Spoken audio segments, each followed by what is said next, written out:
After spending a year in Sri Lanka, I've discovered the vibrant flavours of its cuisine and its deep connection to the land, history and community. Each dish tells a story, and living amongst locals, attending traditional festivals and sharing meals with families has enriched my appreciation of the culinary art. This immense experience has allowed me not just to learn about the food itself, but about the cultural significance behind each meal. I hope my experience can be passed on to you. Please enjoy.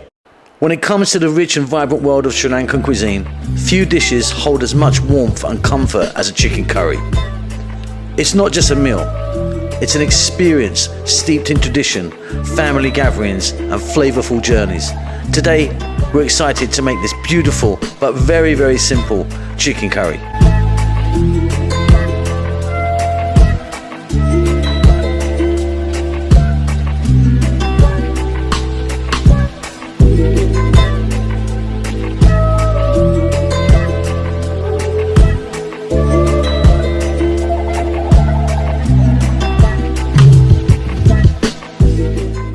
I want to show you some regular or common spices for Sri Lankan cooking. So let's take a look at the top there. We've got some crushed chili, turmeric, chili powder, gorica. Gorica is a dried fruit, a little bit like tamarind. That's used as a souring kind of agent. Good for chicken and meat, and especially for fish. Goes in lots of curries. Cloves, mustard seeds, fenugreek or methi seeds, cinnamon. Of course, cinnamon in Sri Lanka is grown here. It's absolutely wonderful. Rampa or pandan leaves, curry leaves, and then curry powders. Very common. You get a light and a roasted. The roasted kind of goes in a little bit near the end usually. It's got a lovely, wonderful, just roasted flavour to it. And the common one there is the kind of base. But yeah, these are kind of not all the spices used in Sri Lanka, but very, very common. The most kind of common ones, I would say. Okay. So let's get started on this. Very, very simple version this is. Absolutely delicious.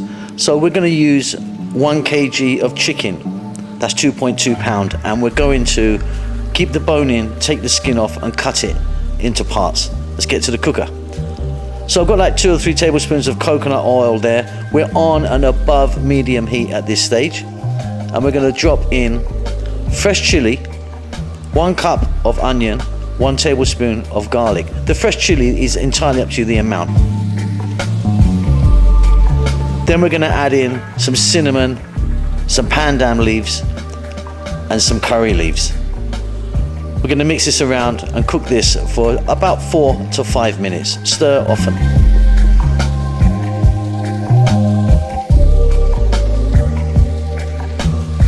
So once we've softened the onions, we're simply just going to add in our chicken.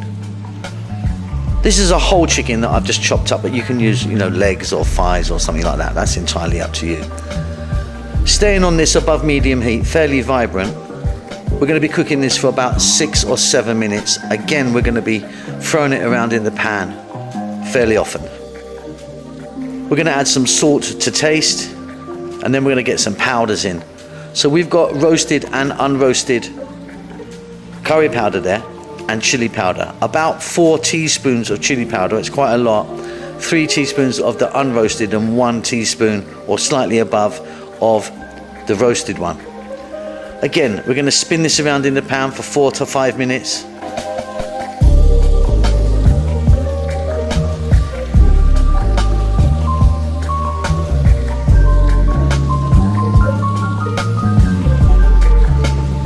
We're going to add a cup of water. We're going to bring that to the boil, just let it go for 2 to 3 minutes.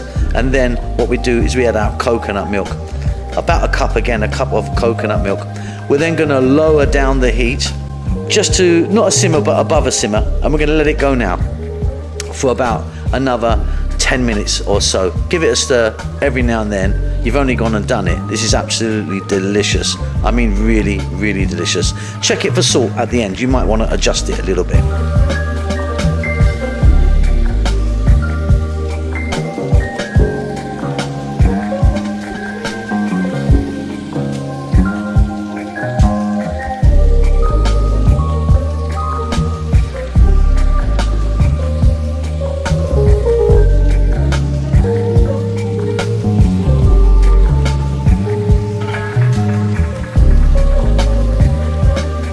We've just one more move to make here.